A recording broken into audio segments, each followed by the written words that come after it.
¿Quiénes somos? ¿De dónde venimos? ¿Por qué estas preguntas ocupan nuestra mente y tiempo? Buscar en la historia, seguir los pasos de quienes nos precedieron, es en parte pensar sobre nuestros propios pasos, sobre nuestra propia historia. Esta historia nos lleva al pasado, a descubrir de dónde vienen algunas costumbres, valores, canciones, recetas, incluso dónde vivimos. Toda historia es un viaje, y este viaje nos lleva a más de 10.000 kilómetros de nuestro país. Allí, en un país más joven que nuestros abuelos, hay un pequeño pueblo que existe aún hoy, llamado Gotouka. La región sigue dedicándose hoy a las mismas actividades que hace 100 años, el cultivo de la tierra. El cultivo de la tierra configura los paisajes, las calles e incluso las vidas de los que allí habitan. Sin embargo, las familias que hoy viven en esa tierra cambiaron por completo en los últimos 100 años. Antes de que fuese Polonia el país que hoy aparece en nuestros mapas, Gotouka pertenecía a una región del Imperio Ruso llamada la Tierra del Vístula. El Vístula es un río que desemboca en el mar Báltico, cerca de la ciudad de Danzig, antes conocida como la Danzig prusiana. Esa región tenía ciudades alemanas desde hacía muchos años. El crecimiento de la población, las leyes hospitalarias de los rusos hacia los alemanes étnicos y la necesidad de los nobles polacos de trabajar sus tierras fueron incentivo para que se fundaran aldeas alemanas río arriba. La colonización se fue adentrando en el territorio hasta llegar a los afluentes del Vístula, como el río Bug. Personas de la etnia alemana fundaban aldeas cercanas a las existentes fundadas por polacos. Este fue el caso de Gotouka Niemiecka, el caserío al que Friedrich Schmeck y Juliana Schulz se mudarían con su pequeño hijo, Rudolf, en 1886, y que vería nacer a su segundo hijo, Wilhelm, en ese mismo año. Había varias aldeas alemanas en la zona. Cada familia tenía alrededor de 50 hectáreas y una casa de madera. Como los vecinos no eran cercanos, las iglesias eran el lugar de reunión. La ciudad de Kelm contaba con una iglesia luterana de confesión augsburga desde hacía años, pero debido al crecimiento de la población y las dificultades para trasladarse de un lado al otro en el campo, se pone la piedra fundamental de una iglesia en la ciudad rural de Kamien. Este templo, de madera primero, fue construido luego de material, y en esa iglesia fueron bautizados Friedrich, Marta y Emil Schmeck, o Federico, Marta y Emilio, como los conoceríamos nosotros. La prosperidad y la paz que tanto había traído alemanes protestantes y judíos durante el siglo XIX llegó a su fin con el nuevo siglo. Los sentimientos nacionalistas comenzaban a florecer en los tres imperios.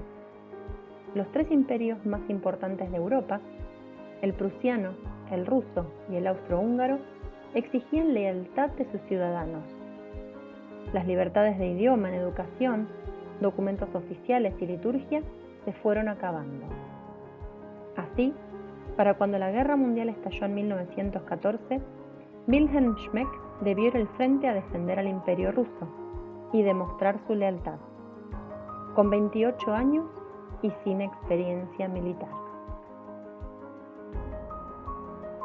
Atrás quedó su esposa Paulina, con quien se había casado el 15 de enero del año anterior, y su pequeño hijo. Pasó a formar parte de la Legión de Lublin. Al volver, ya nada era como antes. Las revoluciones y los pogroms asediaban los pueblos y aldeas, y en 1917 el Imperio ruso llegó a su fin. Entre guerras civiles, fronteras inestables y nacionalismos fanáticos, nació un nuevo estado, Polonia.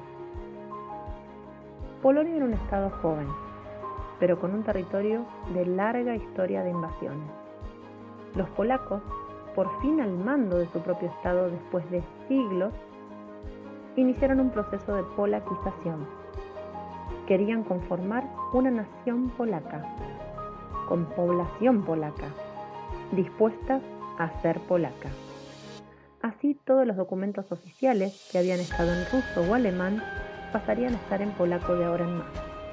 La presión por la polaquización era tan grande que los apellidos de la minoría alemana, que para ese entonces alcanzaba el 4% de la población de la zona, comienzan a transformarse.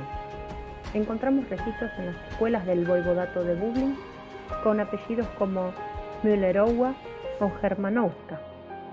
El grupo consonántico SCH es reemplazado por las letras SZ del polaco. Así aparecen apellidos como Schneider o Schmeck. En este clima de tensión nacen 5 hijos de Wilhelm y Paulina. Para el invierno de 1925, el matrimonio había perdido 3 de ellos. Ahora tienen 3 niños y Paulina espera un bebé. La prosperidad de las ciudades como Lublin o Kelm fue reemplazada por la pobreza y la incertidumbre. La nueva Unión Soviética se queda con parte de Prusia del Este y Polonia Oriental. Expulsan a polacos de la zona y los relocalizan en las tierras de la Nueva Polonia. Es difícil imaginar un futuro allí. Así, quien se anima vende todos los objetos de valor que tiene y escapa a América. América es una tierra lejana y desconocida, pero polacos de la región ya se aventuraron a América del Norte y América del Sur. Hay un lugar en una selva lejana donde ya fundaron una colonia, Colonia Azara. Los Schmeck deciden emprender la aventura con un adolescente, 3 niños muy pequeños. Suben al tren que sale de la estación de Kamień para llegar a Rotterdam y no volver a Europa jamás. En Holanda los espera un barco majestuoso. Por lo menos lo es para los 235 pasajeros de primera y los 342 de segunda. La familia, junto con otras 700 personas, no van a disfrutar de los mismos lujos y las mismas vistas, pero tampoco van a volver a ser perseguidos por su apellido, por su idioma o por su religión. El puerto de Buenos Aires recibe el vapor Helria de la Compañía de Navegación Holandesa en febrero de 1927.